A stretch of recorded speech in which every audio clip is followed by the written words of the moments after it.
Hey, my name is Arianna Rivas with Black Phone 2, and this is my conversation with Collider.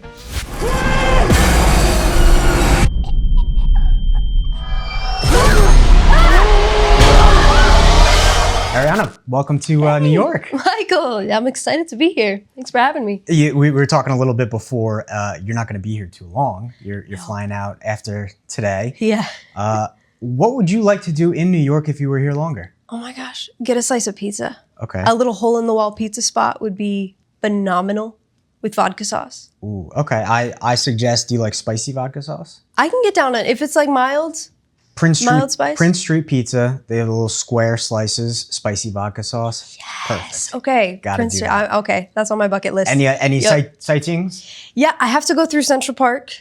Again, that's the one spot I've seen, but I want to see more of it because it's huge. I didn't realize how massive it is, but it is. I see why they film so many things there because I'm like, this is a magical place. Do you have a favorite film that was in there? Honestly, Spider-Man is the first thing that comes to mind. Of course, yeah. Classic, yeah. Of course. So Yeah. I'm excited that you're here. We're going to talk all about Black Phone 2. I also want to talk about A Working Man, but I kind of want to start where it all began, right? Where did the passion and the pursuit of entertainment and arts and performing start for you? Oh my gosh, good question, because it was such a kind of sporadic thing. I think as a kid, I was like jack of all trades. I just loved to try a bunch of different things: dance, gymnastics, aerial silks at one point, horseback riding. So I just did a ton of activities. And I remember right around high school, I was like, how can I kind of merge all of these things together? I love performing because I was a shy kid too. So performing was my like branch out and my permission to be big. And so I just remember listening to Tony Robbins one day. And I was like, okay, I'm going to dream big. If I could really do anything in the world, what would it be? And I just remember tying all of those things together. And I thought acting. I'd be learning something. I would be learning new activities and performing and storytelling, which I love so much. And so, yeah, I think it was really all born in like a car ride, listening to Tony Robbins. I was like, this is what I want to do. Are you still a shy person when the cameras are off? You know what? I'm pretty introverted in real life. I like to really recharge and do my own thing and kind of be out in nature. I feel most at peace when I'm alone. So, and then it contrasts. I need my social time, but it definitely comes in bursts. Mm-hmm. So yeah, I think. You said there was a bunch of different things that kind of drew you into this profession, horseback riding, gymnastics, performing, all these things. Yeah. What would you say that a lesson you learned throughout kind of those little things that you've done in your life that you've been able to then carry with you throughout your acting career and maybe apply to some of these projects that you've done recently? Oh, yes. I think the biggest thing that time management, because doing a bunch of things at once, like marching band, cheerleading at the same time, I had to really figure out how my schedules could align. So time managing a bunch of different things really helps with self-taping culture. Like I have a few tapes to do, so I got to figure out how to time that out. But ultimately, it's just being familiar with learning. I think learning is its own skill. And so I think doing a lot of different activities always had my brain in kind of this like sponge mode. So when it came to doing a scene and collaborating with these amazing directors and actors, I think my biggest attribute that I'm proud of from doing these things is just collaboration and being able to kind of bounce back and forth like a tennis match. I want to go into marching band. What instrument did you play? I was a huge band nerd. I played the flute and a little bit of trumpet in jazz band because I guess there's not a lot of flute jazz songs. Sure. So I was like, let me try that. You still play? A little bit casually. I have a friend who's a music producer and he's like, do you still have that flute? And so I would play some like Bach. And then we made a track called Bach to the Future. It was a lot of fun. I like that name. It was Copyright fun. that. Yeah, seriously, no one steal that. Your first feature film was A Working Man, and obviously it's an action movie with Jason Statham. That must have been such an incredible thrill to be on your first feature film with such a huge action star like Jason. But I want to talk about just the project as a whole. What was the first thing that you noticed on the set of a feature film that was maybe different from maybe previous work before that? Oh, wow. For me, it was just the scale of everything. It was the first big set that I had been on. And so it was equally exciting and nerve-wracking because everything was just bigger and better. And like the way that this was such a well-oiled machine, everybody knew their place, everybody was so efficient with what they were doing. And so just seeing that level of collaboration at such a high level was really, really eye-opening for me. But at the same time, it was nice that I didn't feel like I got lost in the shuffle. I felt like there was always somebody who was like, okay, here's what's happening. Like David Ayer on A Working Man, he was very conversational, and he'd kind of sit with you and say like, this is what I feel for Jenny. He'd tell me a quick story to kind of get us in the zone. And so it was a really electric kind of creative environment, but it was all completely brand new. So I was taking it all in and just learning as much as I could. Did you feel like that was the big learning step for you in your career, making that jump into feature films and then figuring out how all these things work on these big budget films?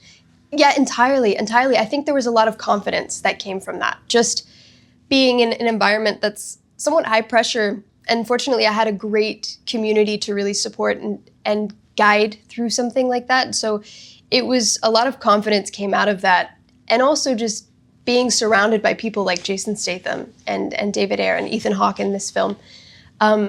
It's watching these people work. It was a masterclass. I mean, I'd see Ethan come on set and he's very much just focused. He'll come from his trailer. He's so warm and polite to everybody, which was shocking because you see him as the grabber and it's a complete 180. But he'd be super warm and friendly, and he'd get his makeup all touched up, and then he'd step onto set and it was like, shoo. And so watching him make that switch, I think came from this place of just focus. And I thought, oh, that's cool. I like that. On A Working Man, how much time did you spend hanging in the air? Hanging in the, that pretty much a full 3 days hanging in handcuffs that moment. Yeah. That was, what's funny is we spent a month of stunt training, and we had a really strenuous choreography for that last scene, but it ended up changing kind of on the day. And so they choreographed that and created that pretty much within those 3 days that we were shooting that. And so it was a surprise that that's how that scene was going to go. Because I was like, oh, we didn't do this in stunts. But it was, the stunt team they were fantastic, and they made everything stable. So it was a lot of fun. But yeah, I was hanging on, just hanging out for quite some time. How strenuous was that training specifically? Yeah, it was, oh my gosh. It was, honestly, I love exercise. So it was a fun time for me. Just part of your daily routine. It was part of the daily routine. Yeah, like I grew up doing Beachbody, which is like at-home workouts. So I was kind of able to use some of that and branch out into this. But it was a really great experience. I mean, having a month to really dive into this stuff, it was karate, a lot of karate. So I was able to kind of learn the basics of fighting in that. But yeah, it was a blast. I would love to do more stunts. Okay. Yeah. Well, we got to make a note for anybody watching, more stunts. Yeah, Arianna. more stunts. Black Phone 2, that's why you're here. That's what you're promoting. That, #1 movie in the world right now. So I want to kind of know, Scott Derrickson, known for horror and these thrillers. What is a Scott Derrickson set like? I said it once already, but like a masterclass with Scott. Scott he has such a vision, and he's so dedicated to truth in all of his sets. And so I think watching the first Black Phone, I was a big fan before I auditioned for the second one. And so the thing that always stood out to me just watching his films was how much emotional life lives in each character. And so it was really cool to watch him create that in real time on set. He would have the conversations and really make sure that we were kind of sinking into the reality of these scenarios, because these kids have gone through a ton of trauma, and it kind of lives through the story, which I think is such a nice touch to keep it grounded in realism, because it's not brushed over. And I think that's what he was really dedicated to, making sure that all of that came through, and that we really care for these characters that are going on this journey. And so with him, it was just a masterclass in specificity and an emotional life. So it was an absolute dream come true to work with Scott. Were there any differences or challenges working on a horror film than anything you've done? Is there anything that you had to either change or learn because this was a rather specific themed film? Yeah, that's a good question, because I think the first thing that jumped out at me was the use of imagination for horror, because I think with drama or comedy, a lot of this stuff is happening in real time, and it's pretty, what you're seeing is what you're reacting to. And I think with horror and filming some of those scenes, there was a lot of imagination at play. Like, we had a scene where the ghost grabber is taking Gwen into an oven, and we obviously couldn't have that happening behind all the gear. And so we were following a tennis ball through that, and they're like, this is him. And so using that to kind of imagine and feel what it would be like to be scared for your life. But I would watch Madeleine McGraw. She just pulled from a place, used her imagination to the 9s and the 10s. And I was just, yeah. She definitely set the standard there. And I learned just through seeing that in her. You spent most of your time with Mason, Maddie, Miguel. Was it different when the camera's rolling versus in between takes? Did you have to kind of stay in that mindset with everybody, or were you able to kind of, decompress a bit and then get back into it? What was it like working specifically with those three, especially because you spent most of your time with them? Yeah, I did. Yeah, we had a lot of fun in between takes. They're absolute professionals on camera and off camera too, but we would play card games in between every take. How much time did you have between takes? We actually had quite a bit of time. They would reset and do all that, and we'd play Exploding Kittens. I don't know what that is. You gotta explain. It's so much fun. Exploding Kittens, it's basically like you have these cards, and it's kind of like hot potato. You're just drawing these cards and you're hoping you don't get the exploding kitten. And we would rage and get so competitive, and it was a blast. Or we'd play soccer sometimes. If we didn't break anything, we'd have to make sure it was in a good area. But we always kept it light in between takes. We had a lot of fun, because when it's heavy material, you want to kind of come out of it and I think you need keep your head on. Yeah, you really do. Recharge a little bit and then go back to that. So we kept it really light in between takes, and it was fun. Did filming in Canada in the cold and snow make it even more difficult to kind of come out of that? Or like, what kind of element did the weather have on not only your performance, but just being there? Yes. Oh my goodness. The snow was, that was an entire experience. It was very humbling, but we begged for snow. We needed snow because there was no real snow at the time. And so they had an entire team to build this fake snow. And then we were blessed by the movie gods. They made it snow. Nature made it snow. And we actually got snowed in. We weren't prepared for the amount of snow. So we were kind of stuck in our cabins for a few days, and I was neighboring with Mason, Maddie, and Miguel, and the ghost kids were on the other side of the lake. So we got to have some fun in it. We were building snowmen, and we didn't have a sled, so we're like sledding in a suitcase because that's all we had. And so we made the most of it. But being on set and working in the snow, it definitely adds an extra layer of discomfort, which was easy to play off of, honestly, because you're already kind of tense from shivering. So it helped with the circumstances and the stakes. That snow, I'm still defrosting. It's truly an ensemble cast, because just everybody's involved in a film like this. How did you spend? Yeah, I know you mentioned sledding and building snowmen. How did you kind of bond with the cast? Either on off days, after filming. How did you spend time with everybody, considering that you're all just basically snowed in and can't do a whole lot? Yeah, we were. I mean, that was really, we had to really just get creative because it was cold, so we didn't want to be outside too much. I mean, there was a time where Maddie, Mason, Miguel, and I would go out and kind of just walk around, go to the mall, get food. But when we were in the mountains, that's when we had to get creative. And Mason and I, he's like, "Have you ever seen Harry Potter?" I was like, "No." He's like, "Okay, that's what we're doing. So we watched all of the Harry Potter movies. You want to know what's funny? So I spoke to Mason a couple of months ago for How to Train Your Dragon, and he was saying throughout the filming of that, he just binged a bunch of movies. And I was going to ask you, what movies did you watch with Mason? Because I know he's huge into watching. So that was the first time you ever watched Harry Potter? First time I'd watched Harry Potter. I had seen bits of it with my sister, but I was like, no, I haven't watched a full one through. And we watched all of them, all the way through. And what? And the quotes will always live with me. Okay, what's your favorite That's what we one? would do. Not me, not Hermione, yo. Okay, so Sorcerer's Stone is your favorite? That was the one. Yeah, he's going to sacrifice himself. And Mason and I would quote it all throughout the day on set. Oh, that's amazing. We had to. I love that. It was great. So now I'm a fan of Harry Potter. I never thought I would say that, honestly, but I live for Harry Potter now. Perfect. I want to know, because you've worked with, some pretty big actors here, Jason Statham, Ethan Hawke.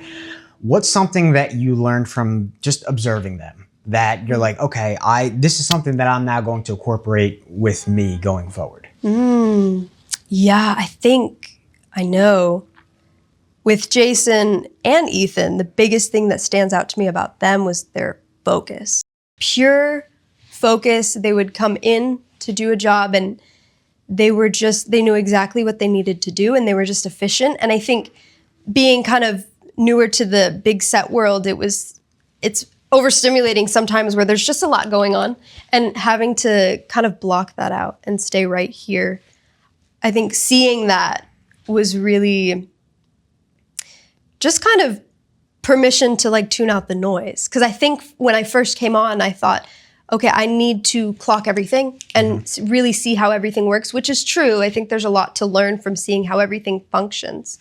But watching them tune that out when it was time to go was a really cool thing to learn and witness. Was there ever a point where before you learned that you were trying to clock everything too much and it distracted you from your work? Definitely, because I think it can pull, at least for me, it can pull me out because I have to create this world for the character. I have to create where am I coming from and where am I heading? And I think keeping my objectives always at the forefront of my mind is something that I really need to stay in like a certain zone for.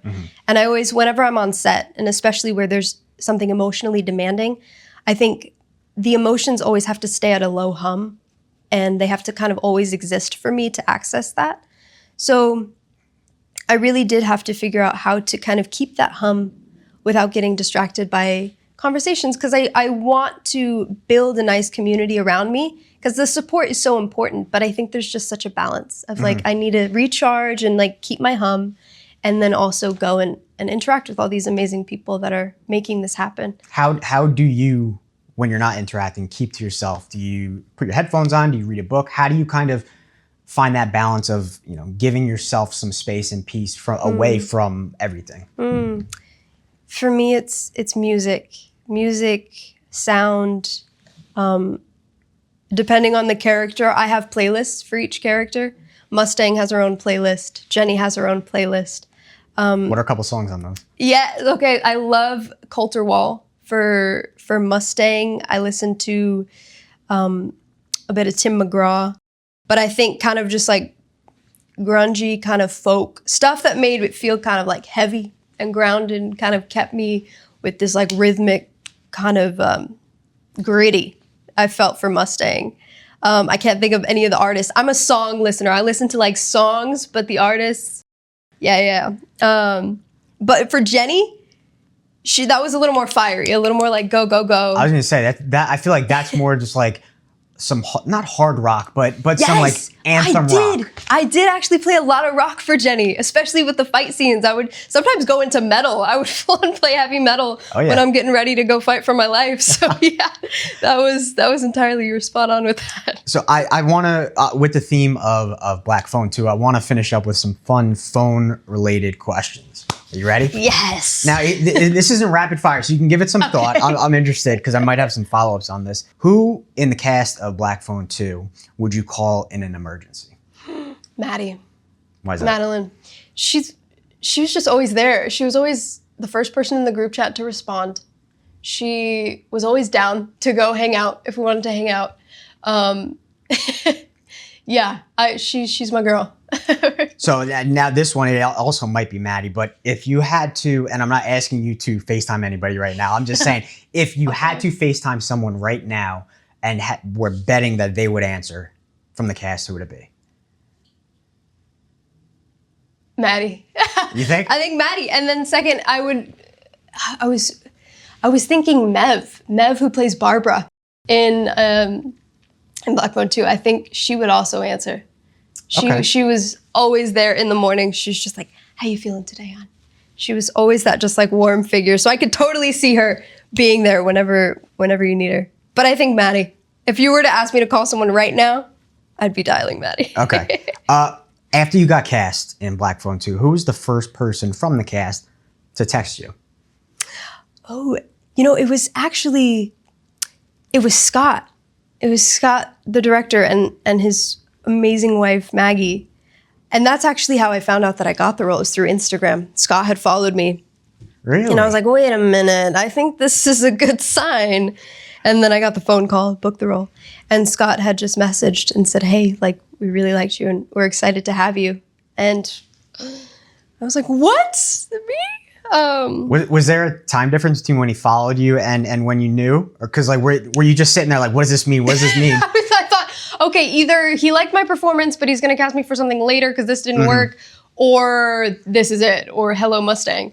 And it was really short after he followed me. I think it was probably all in the same conversation because they must have decided on it. He followed me, and then my agents called. So it was all within, I think, the hour that I saw it. And I was like, okay, that must have been the longest hour ever. It was.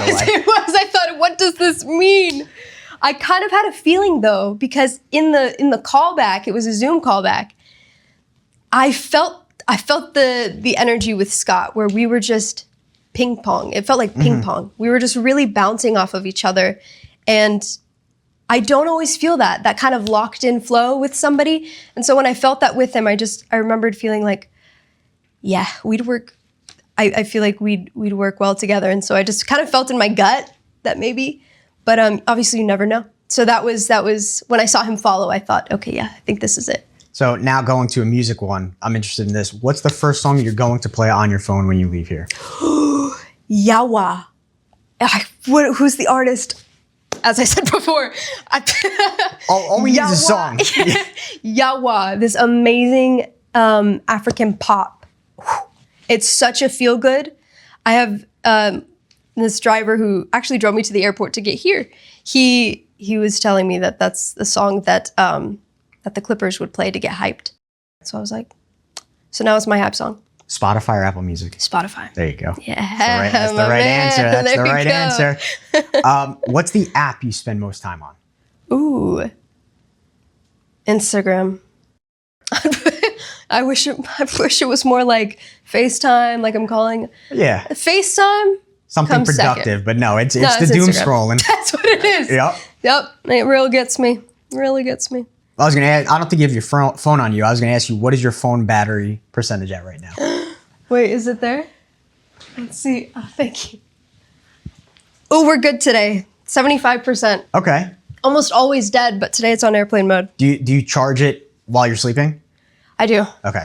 Isn't that bad for the battery? I don't know. I do that every night. Yeah, I hear. I was asking because, okay, that's probably why, because it's kind of the morning here, so you haven't spent a lot of the time on it. That's you get true. Later, it's going to go down. It's going to go down. Oh, yeah. I always say, I'm proud to have a dying phone. Okay. Yeah. What's your phone background? It is a cute little picture that ChatGPT made of me and my dog. Aw, I like that. What's your dog's Her name is Diva. Oh. She's a little old, decrepit Chihuahua. She'll be turning 15 this year. Oh my goodness. Yes, my girl. Love that. What is your favorite photo you've taken on your phone? Ooh. Oh man, there are so many that I could just, I always try to go through to see, I need to delete some photos because I have a lot. Oh yeah. And I'm like, I'm a little bit of a hoarder with my photos because I love so many of them. Oh man. I think it has to be one. It's from Black Phone because that's what I was really just looking through recently. There's a picture on Black Phone where the kids are all in the bunk bed, and it's just us being all goofy and silly together. So that picture is my favorite right now. Amazing. Yeah. Now, last one. I don't know if there's a right answer here, but who's the person that you call the most? My mom.